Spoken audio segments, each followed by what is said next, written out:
हमारे साथ हैं सिकंदराबाद से दूसरी बार जीत हासिल करने वाले जी किशन रेड्डी। पिछली सरकार में मंत्री भी रहे हैं। नई सरकार में सर क्या रोल होगा? हमने जब हैदराबाद में आपसे वोटिंग के दिन बात की थी तब आप आश्वस्त थे कि दक्षिण में अच्छा परफॉर्मेंस करेगी, पार्टी अच्छा परफॉर्म करके आई है।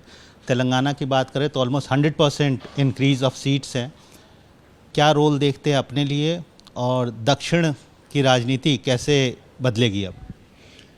दक्षिण में कंपेरेटिवली इस इलेक्शन में भारतीय जनता पार्टी अच्छे प्रदर्शन किया है। आंध्र प्रदेश में भी BJP MP seats MLA seats मिला। हमारे एनडीए पार्टी सत्ता में आए। तेलुगुदेशम जनसेना बीजेपी मिलकर एक ज़बरदस्त बीजेपी पक्ष में हो, एनडीए के पक्ष में हो, जनता का आशीर्वाद लिया है, आशीर्वाद मिला भी है और सरकार भी आ रहे हैं। दूसरा, ऑलरेडी पुदुचेरी में है, हम सत्ता में है एनडीए।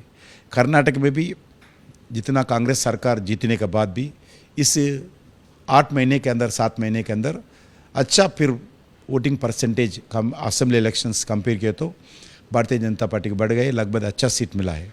तेलंगाना में भी आपको लगभग लास्ट विधानसभा चुनाव में जो 14% था, अभी हम 35% वोट हमारा बढ़ा, 36% वोट बढ़ा है और 8 सीट से लेके जो बड़ा अब सीट मिला है वो डबल हो गया, 4 सीट से 8 सीट हो गया। वैसा ही केरला में आपको मालूम है फ्रंट राजनीति चलते हैं, कोई इंडिपेंडेंटली दूसरा पार्टी कभी भी जीतते नहीं।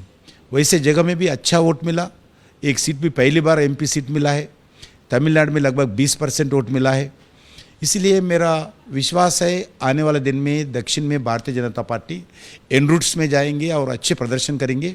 ये हमारा पहली बार हमारा को रिकग्निशन दक्षिण भारत में भारतीय जनता पार्टी को मिला है। सारे सांसद जीत कर दिल्ली पहुंच रहे हैं सर, क्या है कार्यक्रम आगे का? वो पार्टी तय कर रहे हैं। अभी हमारे को आदेश मिला है पार्टी हेडक्वार्टर से, कल 11 बजे सेंट्रल हॉल में आना चाहिए। पूरे सांसद आज रात को दिल्ली पहुंचना चाहिए। एनडीए के सांसद कल 11 बजे पार्टी सांसद का मीटिंग होगा। उस सांसदों में पार्टी का नेता चुने जाएंगे। शपथ ग्रहण कब हो सकता है और कहाँ हो सकता है सर? अभी वो क्लैरिटी मुझे भी नहीं है। मेरे ख्याल से वो 9 को होगा ऐसा मालूम पड़ रहा है। अभी तक मेरा भी क्लैरिटी नहीं है। अभी चर्चा कर रहे हैं उस विषय पर, पार्टी नेतृत्व चर्चा कर रहे हैं, एनडीए पार्टनर के साथ भी बातचीत कर रहे हैं। आपने एनडीए पार्टनर की जिक्र की सर, चंद्रबाबू नायडू, आपने काफ़ी क्लोजली उनके साथ उनको देखा और उनके साथ पॉलिटिक्स आपने की है। चंद्रबाबू नायडू का रोल, उनकी पार्टी का रोल सेंटर में काफ़ी क्रूशल होता है। आपको लगता है 5 साल तक स्टेबल गवर्नमेंट होगी? बिल्कुल। चंद्रबाबू जी के और नवीन बाबू जी के, चंद्रबाबू जी के, नीतीश बाबू जी के दोनों के समर्थन से, क्योंकि वो लोग इलेक्शन से पहले ही एनडीए के साथ है, इलेक्शन के बाद नहीं। इलेक्शन से पहले भी एनडीए के साथ मिलकर चुनाव लड़े हैं। इसलिए दोनों भी अच्छे सीनियर लीडर्स है और अंडरस्टैंडिंग करने वाले नेतृत्व है। देश के बारे में, प्रांतों के बारे में पूरे समझने वाले हैं। मेरा पूरा विश्वास है दोनों भी और एनडीए के साथ मिलकर उस देश आगे बढ़ाने में मोदी जी के नेतृत्व में काम करेंगे। मेरा पूरा विश्वास है हम 5 साल अच्छे काम करेंगे। जो वादा किया है मोदी गारंटी वादा को इम्प्लीमेंट करते हुए, जो विकसित भारत का लक्ष्य जो 2047 में विकसित भारत होना चाहिए, उस लक्ष्य में हम देश को ले जाने के लिए जो हमारा रोड मैप है इम्प्लीमेंट करते हुए आगे बढ़ेंगे और अच्छे डिलीवरी भी करेंगे। मोदी जी के नेतृत्व में इस 5 साल बहुत क्रूशियल है। हम अच्छे विकास के लिए काम करेंगे। बट सर, सवाल विपक्ष ये उठा रही है और लोगों का कहना है कि कोalition गवर्नमेंट चलाने का एक्सपीरियंस मोदी जी के पास नहीं है और जो कड़े फैसले की बात मोदी जी कर रहे थे चुनाव प्रचार के दौरान, वो शायद अब बीजेपी गवर्नमेंट ना ले पाए। ऐसे ही बोलते थे 2014 में, कभी प्रधानमंत्री बने नहीं, दिल्ली आए नहीं, पार्लियामेंट के अंदर बैठे नहीं, सिर्फ गुजरात का मुख्यमंत्री है, देश को कैसे चलाएंगे, बहुत कुछ बोलते थे।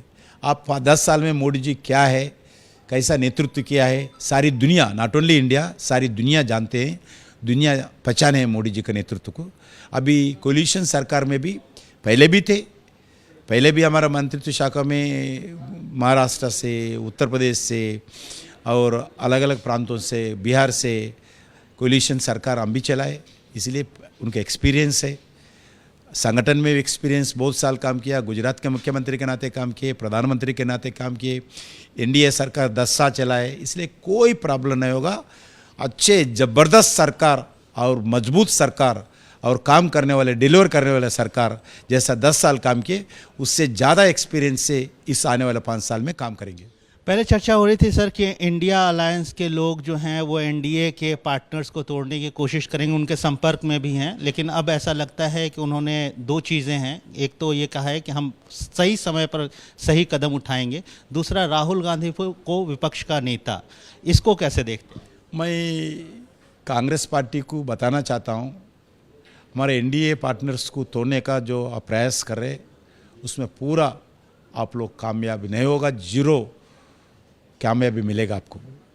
एक मैं उनको बताना चाहता हूँ, हमारा फ्रंट को तोड़ने से जगह आपका फ्रंट को बचाने के लिए प्रयास करो, आपका पार्टी को बचाने के लिए प्रयास करो, number 1। Number 2, Rahul Gandhi opposition leader बनेगा नहीं बनेगा वो पार्टी का इंटरनल विषय है, कांग्रेस पार्टी का। मगर मेरा तरफ से, एक आम जनता के तरफ से, as a minister, as MP नहीं बोल रहा हूँ, आम जनता का तरफ से, अगर राहुल गांधी प्रधानमंत्री बने तो बहुत एंटरटेनमेंट देश के जनता को होगा, हर दिन वो अच्छा रहेगा, पूरा लोग भी अच्छे फ्री एंटरटेनमेंट मिलेगा। ठीक है, वो आए तो ठीक रहेगा। आपने एक अभी महत्वपूर्ण बात कही सर, आपने कहा कि उनको अपना अलायंस पार्टनर को सुरक्षित रखना चाहिए, तो क्या बीजेपी चाहती है उनकी तरफ के जो अन्य दल हैं वो आपके साथ आए? हम नहीं बोल रहे, वो उनको बोल रहे हमारा फ्रंट क्यों तोड़ते भाई आपका, क्योंकि कांग्रेस पार्टी का रिवाज था पूरे इलेक्शन अंडरस्टैंडिंग से मिलेंगे, एक प्रधानमंत्री कैंडिडेट घोषित करेंगे, एक अल्टरनेटिव लोगों में विश्वास लाने के लिए प्रयास करेंगे, मगर कुछ नहीं किया है अभी तक। उनका नेता कौन है नहीं मालूम, सब पार्टी मिलकर हमारा नेता ये है बोले नहीं, इसलिए हमारा फ्रंट को तोड़ने वाले आपका नहीं तोड़ सकते आप, मगर आपका फ्रंट को यूनिटी से लेकर जाओ, देश के हित के लिए ठीक रहेगा। आखिरी सवाल सर, कब तक फैसला हो जाएगा एनडीए पार्टनर्स के बीच में सीटों के बंटवारे को लेकर?